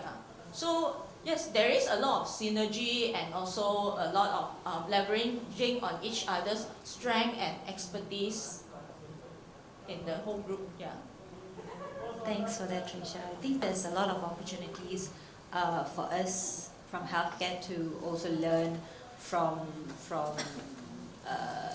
the other sectors when it comes to sustainability. I think they've been leaps and bounds ahead with momentum that's going, and we could truly learn, and vice versa. If only we had more of these options, and I think this platform in Climate Governance Malaysia gives us that platform to be able to have these conversations. Of course, this is the first time we're having this conversation here at Climate Governance Malaysia within the healthcare sector, but perhaps we'll be able to have more of these conversations across the other sectors with healthcare partners, representing healthcare in more conversations moving forth.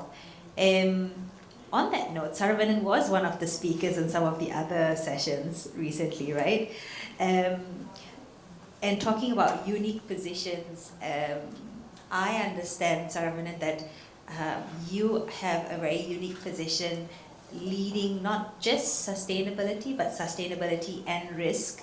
And I would like to know if you'd be able to share with us how this works well from an ESG perspective, especially knowing that KPJ is a listed company, etc., and how your unique position helps with perhaps putting forth business cases and all that governance, but also the E and the S part as well. Thank you. Okay, I'll keep this very short.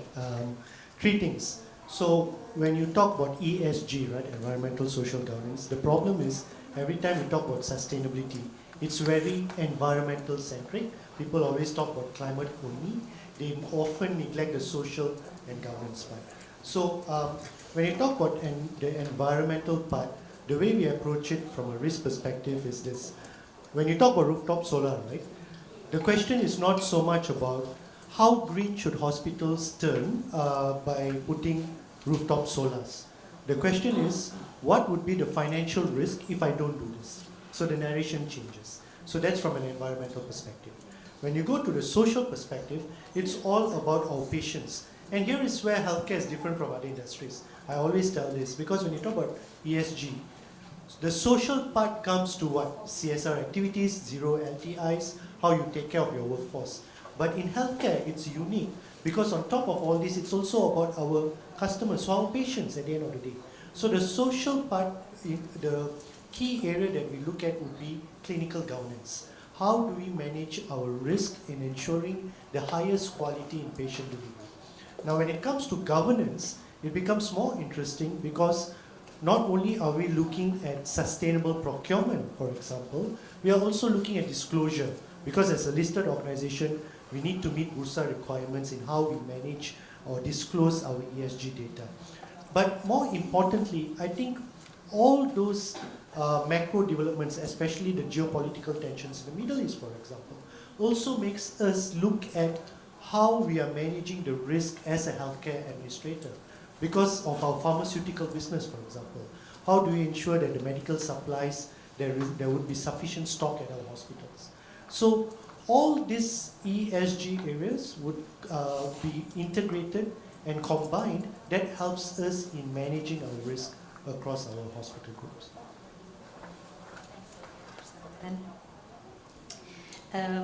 Now we come to the exciting part of a rapid fire round. Now this is going to be operational based, so I'd like to invite Prof. Shireen, don't get out of this, Tracia, Saravanan, Prashant, to be able to talk about specific examples in your hospitals. The rapid fire round, the first round is going to be 3 minutes, so we need to make it light and snappy. But the question is to name 3 achievements, impactful achievements or impactful implementations that you're very proud of. And while we go through the round robin, if we can try and skip over things that have already been mentioned. Whether it's been the most successful, or maybe you might think it's something that is so unique and has never been done before, or perhaps other healthcare facilities have not thought about it or have not come across this suggestion. Okay, let's go. Tracia, over to you first. 3 minutes. Okay. So one thing I would like to highlight is, I think it's mentioned about the desflurane, how it affects the emission, and with the high global warming potential. So one of initiative is our Sunway Medical Center, Penang Hospital is actually a desflurane-free hospital since December last year. Yeah. So at our Sunway Medical Center Ipoh, since it started last year or so until now, they are not using any desflurane at all. Yeah.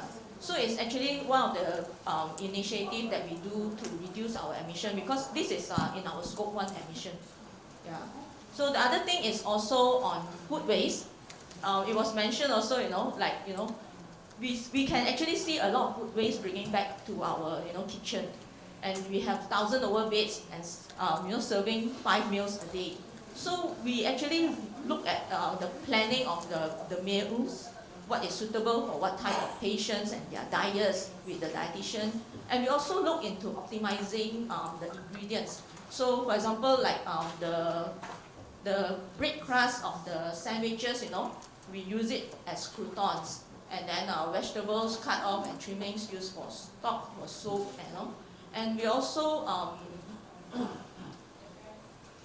try to close this loop by introducing circular economy in our kitchen as well. So like the food waste, we use it for compost, and then the fertilizer, for our landscaping, and the fruit peel, we also use it as a bioenzyme to use it as cleaning agents for our kitchen grease trap. And we also, like our used cooking oil, we also recycle it, and we also have engaged suppliers for take-back programs, like our juice bottles and those canister from our dishwashing detergent, So supplier will take back and recycle it as well. Yeah. Thank you, Tracia, for keeping it light and quick. Do we do ladies first, or do we? Go ahead. Okay, 3 quick ones. One, I think the most important part is to have a green healthcare sustainability framework, which we have launched at KPJ. Why I say this is important, especially when you have 30 hospitals, you need to have a framework which would be the North Star or guiding principle for all the hospitals to refer to, because this healthcare framework actually lists out what would be our objectives under the environmental, social and governance pillar, how is it related back to our UN SDGs, and most importantly, it also addresses how do we mitigate our material matters, because all hospitals need to carry out materiality assessment so that we know what are the material matters we want to address, whether it's renewable energy, clinical waste, patient safety, cyber security and so on. Cyber security, for example, in hospitals, it's no longer an IT issue, it's a national resilience issue, right? So all these things would be embedded into our sustainability framework, that's one. Number 2, which I think is very interesting, again because maybe we have 30 hospitals, on an annual basis we have a sustainability award or recognition. It's a competition. So all 30 hospitals compete against each other to look at which would be the best sustainable or green initiative, and we reward them for that. And finally, I think the most important thing, the moment sustainability is embedded into operations across the group, I think that's a big success factor. Because we don't want sustainability to be a separate department, to be a checkbox ticking exercise. From every decision making in the organization, right from the board all the way to M&A, or even new hospital, buildings, we need to ensure sustainability is embedded into our operational decisions, our strategic decisions, and also the financial implications. Thank you so very much, Saravanan. Dr. Kuljit, did you want to go? Because I know you were representing the Association for Private Hospitals, but since you are also from IHH and I didn't know the rapid session is going to be this question, because whatever I want to say, I already said it. Yeah, so, you did. Now I'm left to say nothing. But it's okay. Quickly, what I said just now in my hospital, and I think it's also practiced in other IHH hospital, no plastic bottles totally. You come, you see a plastic bottle, you're going to be in trouble. So you don't come to my hospital with a plastic bottle, I'll throw you out. Okay, either you come in or the plastic bottle doesn't come in at all. Okay? That's number two. And I said, second is, for the longest time, you don't use plastic packets for our medication. Now the sad thing is, the paper bag is given by us. It's okay, let it be there. And paper bag given, but the content of the paper bag is sad because the pharmaceutical industry gives medication in aluminium foil, plastic bottles, and somebody was the plastic syringes, injectors. Now we got all the other stuff like Manjeros and the Ozempics, all come with plastic syringes. And what can we do that? We only have one paper bag, but the content of it, which is 90% of it, is all not reusable. So that's a concern, which is out of our control as hospital. This industry, another industry, has to really find a way, because we didn't address this to the pharma industry. It's a bit difficult because the medications are very sensitive. You cannot find another material. You cannot put in a paper bag. You can't put in a cardboard box because the medications has got some integrity that you need to sustain. That's number two. And then of course, almost all IHH hospitals have got solar paneling. Some of our hospitals are big, so it makes sense. Some, it has got some impact. But as far as the association is concerned, very quickly, what we tell all our hospitals, we have Sunway, we have KPJ, we also have other hospitals. We have 167 hospitals in APHM. So we advocate policy changes. We have forums for them to understand how to change using what policies are there. They may not be aware, so we advocate them. Number two, we create awareness and educational opportunities. In the last APHM conference we had just last week, we had 187 free papers, and more than half of the papers were on sustainability. Free papers presented by doctors, by nurses, by hospital administrators, even financial people presented, but more than half of them was on sustainability. We create a platform for collective voices. We have unified voices for private hospitals to advocate their regulations, support sustainable healthcare, and also we try to help them to streamline guidelines, because every hospital may have a different guidelines. So we have little workshops on sustainability that is held throughout the country. We also collaborate with other stakeholders, mainly government bodies, NGOs, and community to foster partnership so that we have the sustainability efforts done in a better manner. And the last part that we also now try to push in APHM to do research, may not be in a big way, but in whatever success stories and whatever success that we've done in sustainability, we try to do research and show our results. So hence, we had a lot of clinical papers that have been presented during our APHM. So I think that are the things that what, as an association, is doing, but individual hospitals are doing their own different levels of type of what they can do. I mean, we cannot force them. The capacity, the capability, and the structure, the geographical location, and the many aspects, even in private hospitals, that can be constrained. We cannot have a uniform I can't expect every hospital to follow what Queen Scott does. It may not be feasible, but at least some little steps to start with towards that direction is already a win situation. Thank you, Dr. Kuljit. Over to you, Prashant. Thank you. I'm going to share two very personal stories. Besides our energy management that we've done in the hospital, we've done 10% reduction in 2024, 24% in 2025. So that's about R500,000 ringgit that we've actually saved. Water, we have done 43.8% by rainwater harvesting as well as the RO. Waste recycling is up by 11%. With plastic, it's gone from 1 to 2%. I'm going to put all that aside. I'm going to share with you all two personal stories which I felt it's more of creativity, but it was driven by a sense of purpose. The first one was every month I used to see these gardeners from the concession company. They used to collect all the garden waste, and when they weighed them, it's about 100 kilos in the hospital. So I asked them, what did they do with this? It all goes to the landfill. So I said, can we then integrate this, do a garden waste composting?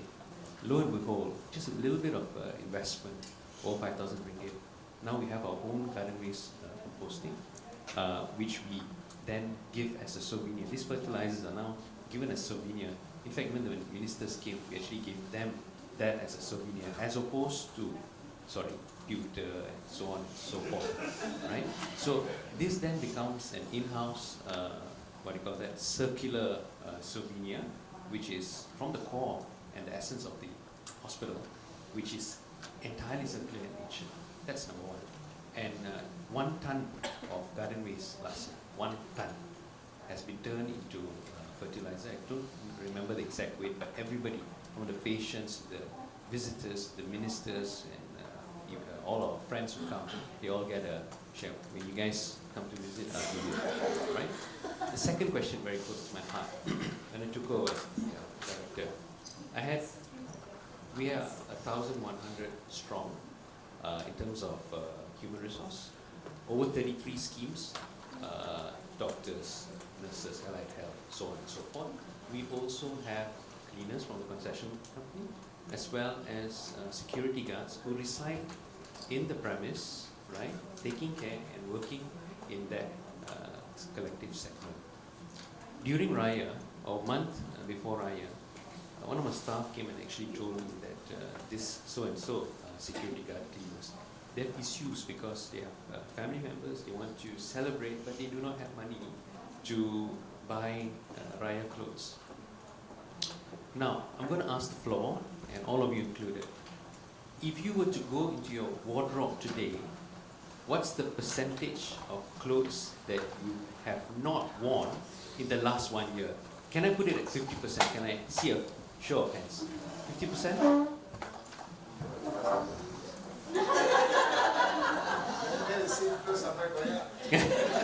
Can I say 50%? Can I say 80%? Do you know what's the global average? On average, we wear 20% of the clothes that we buy 80% of the time. That means your excess is somebody else's essential. It gets worse when it comes to Raya clothes, Deepawali clothes, and Chinese New Year clothes, because it is only worn once a year. Correct? And there are many more that has never been worn. Raise your hands here. Who thinks that 50% of your clothes you have not worn? Okay, 30% of the clothes you have not worn in your wardrobe. Raise your hands. Raise your hand. Shireen, 90%? So I'm going to say, I can wear stuff I used to wear 15 years ago. Ah, right. So then comes the second question. A lot of us Malaysians have got seafood problem. The seafood, they have a problem. They have outgrown themselves from last year, right? All these clothes are your excess, not just excess in weight, but excess in the wardrobe.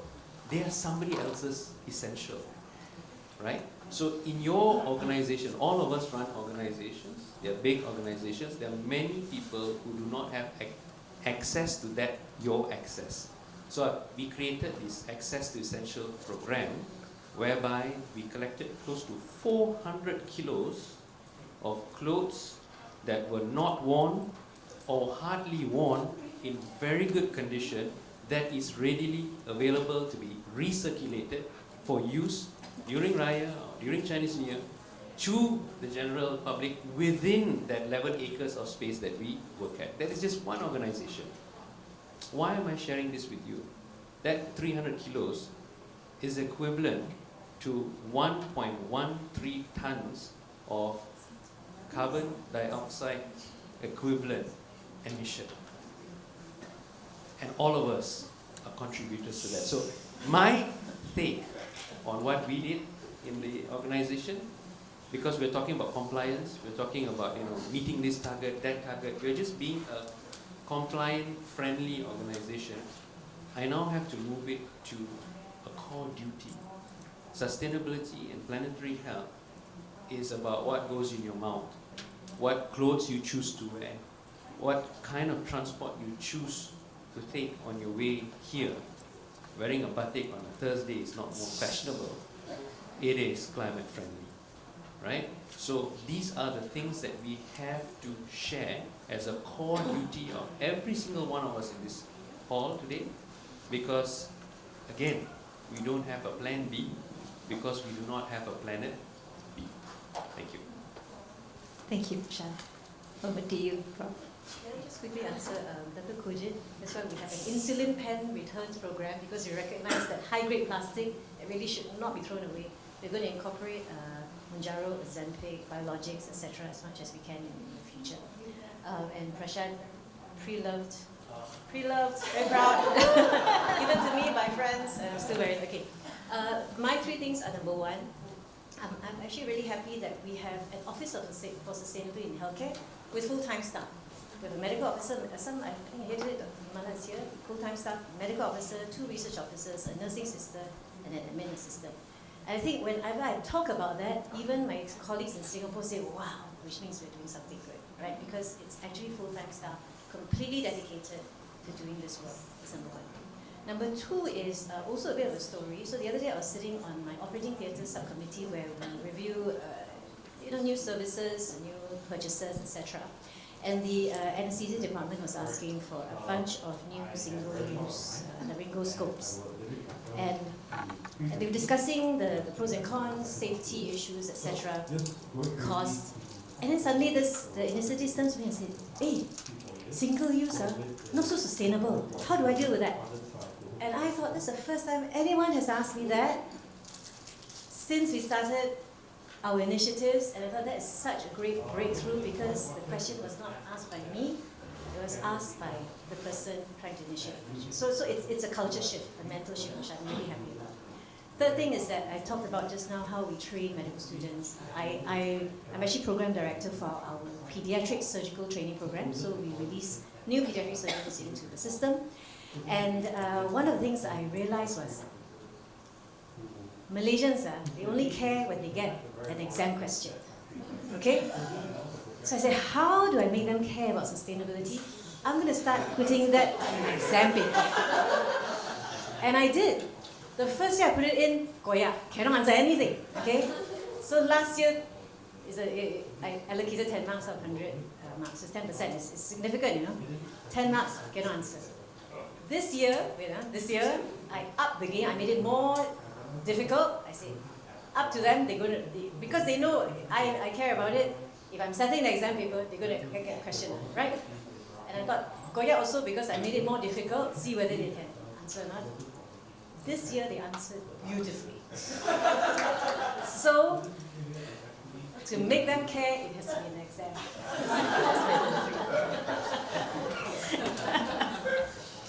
Thank you so much, Prof. Shireen. We are running a little late, so I'm just going to wrap up with the very last question to you, Prof. Shireen, because we started with you and I think we'd wrap up pretty well too.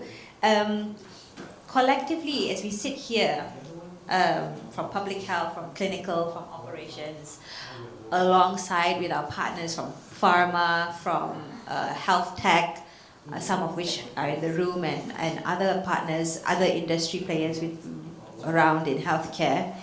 as a whole healthcare system and industry as a whole, what should we be doing strategically as a collective?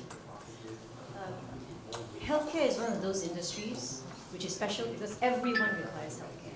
There's no one that has never been to the healthcare system. And I encourage all of us to exercise our power as consumers. It's supply and demand, right? It's economics. Every one of us can ask the question, if I want to sell you the use of a single-use device that causes 3,000 to 5,000 ringgit, and I say, oh, it'll be safer for you. You're the only one person using it. I encourage you as a consumer to say, is it really safer for me? Is it really better for me? Where's the evidence to prove it? 15 years ago, okay, maybe no, longer, when I was in medical school, we never talked about patient safety. Did you realize that? It was never a module in medical school. And now it would be unbelievable we never talk about patient safety. We should do the same thing for sustainability in healthcare. It should always be part and parcel of those questions and structure within which. So, consumer power, we have consumer power. Exercise it. Thank you so very much, Prof. Shireen. We've come to the end of our panel session. Thank you, Prof. Shireen, for your insights and on these collaborative opportunities. I think this collaborative opportunities, the note we ended on, is perhaps where Climate Governance Malaysia, Climate and Healthcare team, and also the Association of Private Hospitals Malaysia, and these different platforms where we come together can come and support this collective essential aim for sustainable healthcare. I would like to thank all the panelists, Dr. Hazlina Yahaya, Dr. Narinderjeet Kaur, Dr. Kuljit Singh, Dr. Prashant Subramanian, Ms. Tracia Lee, Mr. Saravanan Desigamanie, and Prof. Shireen Anna, for their valuable insights, candid sharing, and time dedicated towards this collective cause. And a special shout out to Prof. Shireen for also stepping in for the at the very last minute.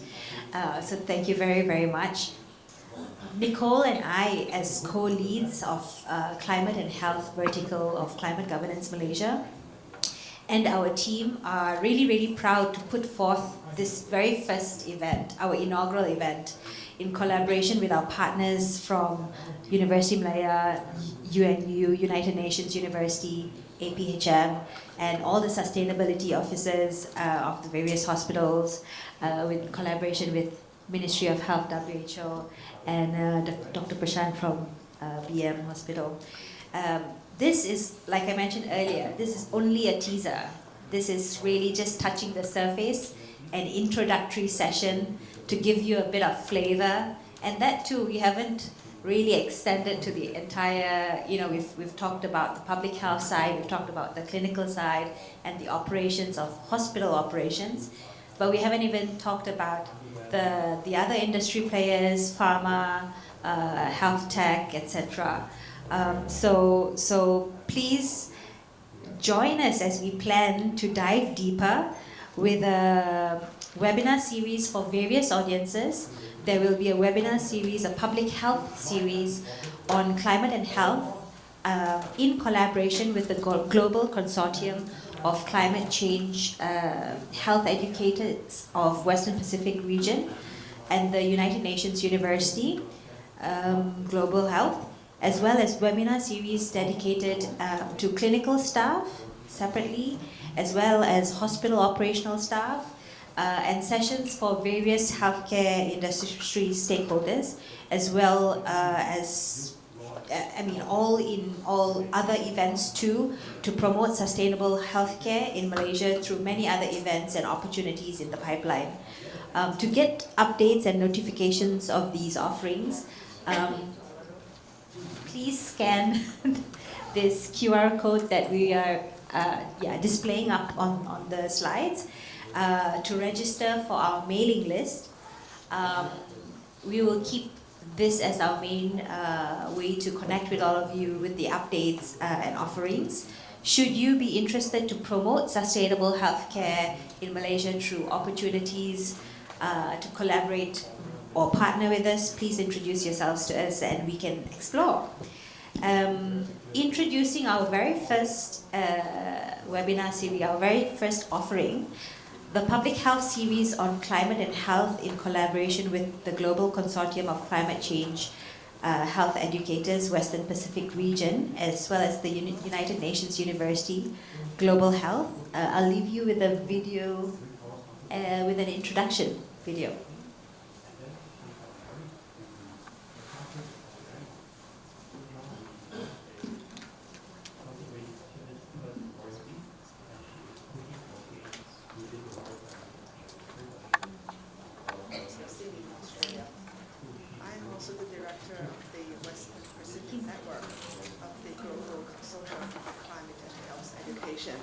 GCCHE.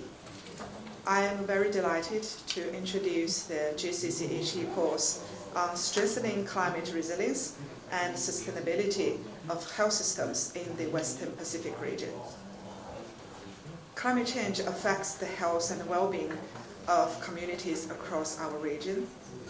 We are seeing more frequent and intense heat waves, bushfires, cyclones, and other extreme weather events.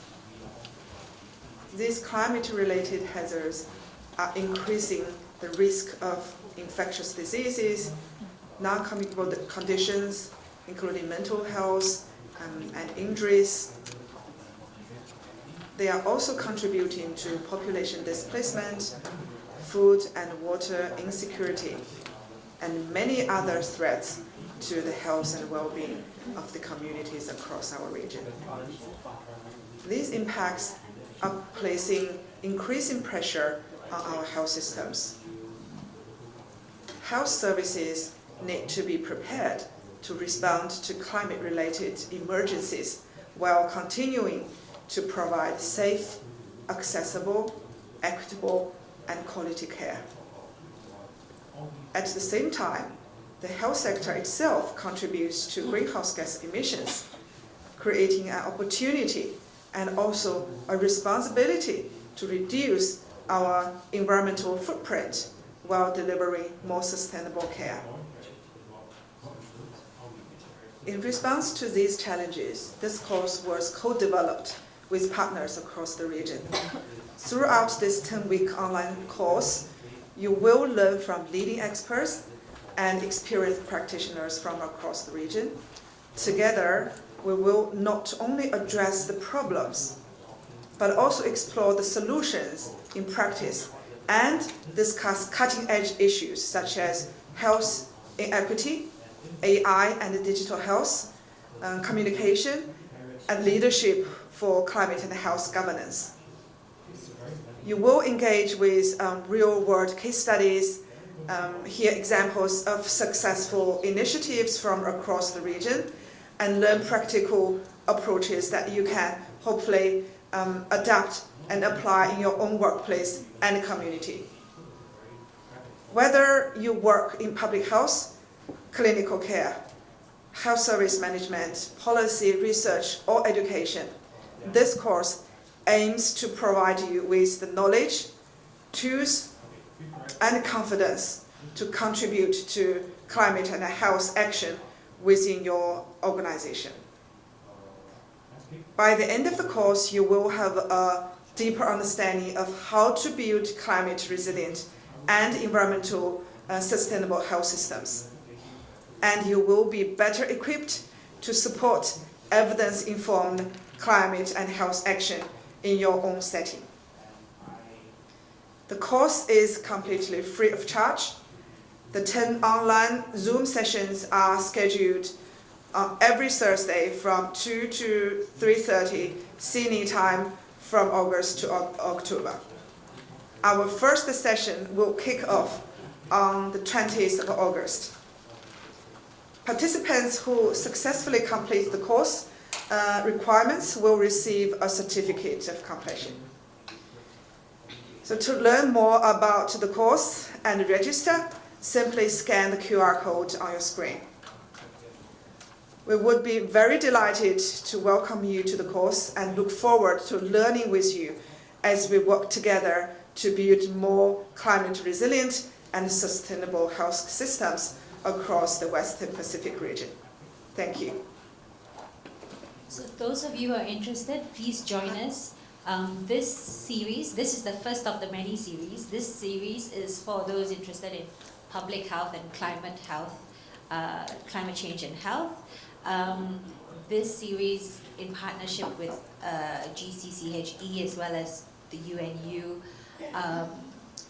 is really quite interesting because we're having speakers from across the region.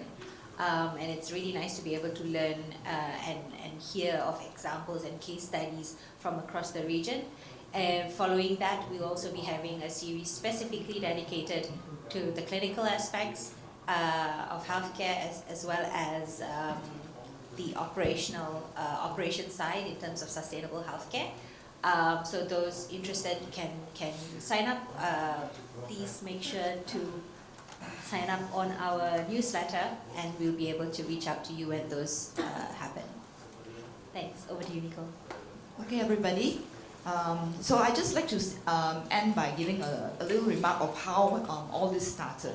So at Climate Governance Malaysia, Datin Sunita first mooted the idea with me last September, and I was the first person to run with the baton and say, let's put a climate and healthcare section into Climate Governance Malaysia. Because like Prof. Shireen mentioned, everyone is a consumer of healthcare. But where do I start? How do I start doing it? You know, it was really almost impossible if we didn't have a partnership with the various hospitals, with so many people willing to come forward to help us with it. And then we have a second person in the baton, which is Falun. He is the data research guy in sustainability. He helps us with all the back-end stuff, you know, with his AI, very quickly can come up with programs, you know. And then the last person who ran the 2 leagues of the 4x4 was actually Dr. Durga herself, formerly from WHO, and then with her very deep connections, you know, of the work that she has done in climate resilience and emergency responses, she managed to get us more networking. And I would like to say that, you know, this work, right, is never something that we want to do alone, because we have so many people doing so many different things in their own right, in their own industry. Today you see that we are actually starting with public policies, principles, clinical side, operation side, and, you know, in the hospitals. But the healthcare sector is not just the public sector, it's not just the hospitals. There are so much more, the upstream and downstream, right? Like we mentioned, the medical industry, the pharmaceutical industry, the pharmacy, so many other industries that we have not touched, but we need to start somewhere. And today we have started it. We have started it with all your support, and really today, you know, I hope that you actually have an eye-opener of what this is all about, what everyone is doing, what different people and different sectors are doing. Please accept our call to action. Register in our mailing list so that you get updated, you know, and then feedback on the session today. What other topics you would like to hear in the future? How can we improve further, you know? And also volunteer. Come forward to volunteer as a partner individually, or offer your organization. For example, Datuk Dr. Kuljit, APHM, offer us a session in your next year's program, so that, you know, Climate Governance Malaysia, we can actually, you know, spread the word to more people, because it's not just a group, a hospital doing it, it's each and every one of us heeding the call to action, right? Living our everyday lives sustainably. And also, sponsor us.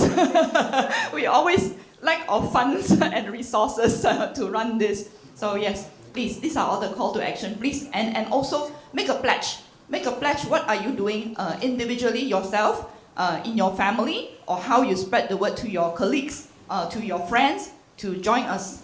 Thank you.